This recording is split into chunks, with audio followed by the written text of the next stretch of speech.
नमस्कार, बहुत स्वागत। और आठवें वेतन आयोग को लेकर बड़े अपडेट आ रहे हैं। उस बड़े अपडेट के बारे में आपको जानकारी देते हैं। दरअसल आठवें वेतन आयोग को लेकर, जैसा कि हमने आपको बताया था, 50 लाख कर्मचारी और करीब करीब 70 लाख पेंशनर्स हैं। 1 करोड़ के ऊपर ये आंकड़ा, 1.25 करोड़ के आसपास ये आंकड़ा जाता है। और सभी को इस बात का इंतजार है आठवां वेतन आयोग जो है वो जल्दी से काम करना शुरू करे, ताकि वो जो बम्पर एरिया जिसका इंतजार किया जा रहा है वो मिले और बम्पर हाइक की जो उम्मीद की जा रही है वो मिल जाए। अभी बड़ा अपडेट ये है कि फिटमेंट फैक्टर जो है वो 2.46 तक हो सकता है। फिटमेंट फैक्टर को लेकर हम विस्तार से आपसे चर्चा कर चुके हैं। यही वो फैक्टर होता है जिसके आधार पर आयोग होगा। आयोग की अपनी जो रिपोर्ट्स होंगी, रिपोर्ट्स के आधार पर फिटमेंट फैक्टर तय किया जाएगा और फिटमेंट फैक्टर तय करेगा कि सैलरी कितनी आपकी बढ़ेगी। अगर 2.46 का फिटमेंट फैक्टर लग जाता है तो ये मान के चलिए कि तकरीबन 54% सैलरी बढ़ेगी। इसका मतलब कि आधे से भी 4% ज़्यादा। और इसके बारे में अपडेट दे दें आपको, आठवें वेतन आयोग को मंजूरी पहले ही दे दी गई थी। रिटायर्ड जस्टिस रंजना देसाई की अध्यक्षता में ये जो वेतन आयोग है वेतन और पेंशन में संशोधन की सिफारिशें करेगा। फिटमेंट फैक्टर को लेकर लगातार चर्चा चल रही है और रंजना देसाई इसे लीड करेंगी। ये इसमें एक बड़ा अपडेट है। इससे पहले तक इंतज़ार किया जा रहा था, थोड़ा धीमा चल रहा था ये काम, क्योंकि ये काम एकदम से नहीं होगा, लंबी चौड़ी इसकी प्रक्रिया है। सिफारिश की जाएंगी, सिफारिशें मंजूर होंगी, सरकार पूरा अपना बजट और ये तमाम चीज़ें देखी जाएंगी और उसके बाद ये लागू होगा। एक बात और ध्यान रखिएगा, आठवें वेतन आयोग का काम करना शुरू मतलब डीए फिर 0 से शुरू होगा।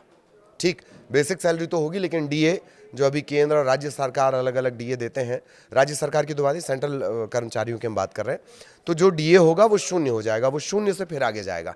हर वेतन आयोग के साथ यही होता है। ठीक, अब पहले अभी का अपडेट आपको बता देते हैं।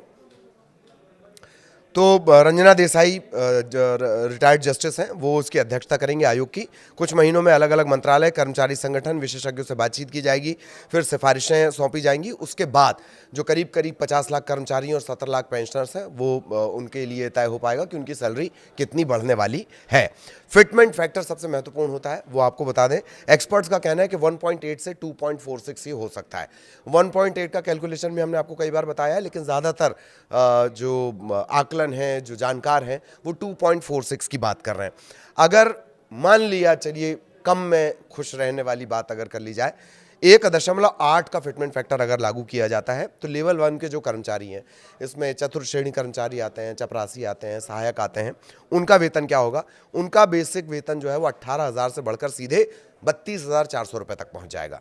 ये लेवल 1 के हिसाब से हम आपको बता रहे हैं। आगे अलग अलग लेवल हैं और उस लेवल के हिसाब से भी इससे पहले के वीडियो में भी हमने डिटेल में बताया है। लेवल 1 का एग्जाम्पल सिर्फ आपको समझने के लिए, अगर 1.8 का फिटमेंट फैक्टर रहता है, हर नए वेतन आयोग के साथ जो महंगाई भत्ता होता है डीए, वो 0 हो जाता है, हमने आपको बताया। फिर वो धीरे धीरे बढ़ेगा, सरकार उसे अपने हिसाब से बढ़ाती है। फिलहाल 58% डीए है। ये 7वां वेतन आयोग का चल रहा है, 7वां वेतन आयोग, और उसके हिसाब से 58% डीए है। और एचआरए समेत लेवल 1 के कर्मचारी, 58% का जो डीए है वो एचआरए अगर इसमें मिला लिया जाए तो लेवल 1 के जो कर्मचारी हैं उनका जो वेतन पड़ता है वो 29,000 रुपए अभी। अब 1.8 का फिटमेंट फैक्टर 13% की वास्तविक बढ़ोतरी देगा अगर 1.8 रहता है तो। अब अगर 2.46 फिटमेंट फैक्टर होता है तो क्या होगा? 54% तक का उछाल आपकी सैलरी में आएगा, आधे से ज्यादा सैलरी आपकी बढ़ जाएगी। ठीक है, एक्सपर्ट का ये मानना है कि 1.82 अगर ये होता है तो 14% की इजाफा, 2.15 अगर ये फैक्टर होता है तो बढ़ोतरी 34% तक जाएगी। बहुत ध्यान से सुनिए, 1.82 हुआ तो 14%, 2.15 हुआ अगर फिटमेंट फैक्टर तो 34%, और सबसे ऊपर जो जिसकी बात कही जा रही है, जो लास्ट लिमिट कही जा रही है कि 2.46 तक ये बढ़ाया जा सकता है। 2.46 अगर होता है फिटमेंट फैक्टर, 18,000 रुपए का जो बेसिक वेतन है, जो बेसिक सैलरी जिसको आप कहते हैं, 18,000 से बढ़कर वो सीधे 44,280। तो एक में सैलरी कितनी बढ़ रही है? 18,000 से 32,400, और दूसरे में 18,000 से बढ़कर 44,280, ये 54% होता है। तो अब फिटमेंट फैक्टर को लेकर ही सभी है।